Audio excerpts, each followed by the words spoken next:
Hey Prof, which factors are important in the development of tungsten electrodes for TIG welding?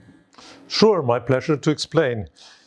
The tungsten electrode is the most important component of a TIG welding torch. So quality of this is very important.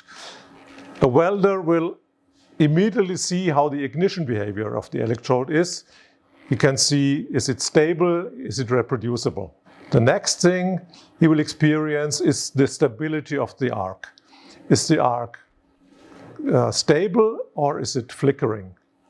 And the third point he will only see after a longer time is the lifetime of the electrode. So how are these factors influenced? Basically by the manufacturing parameters of the electrode and by the chemical composition of the material. In the last years, mixed oxide electrodes have been established more and more in the industry. Any questions for the Weld Prof? Please contact me.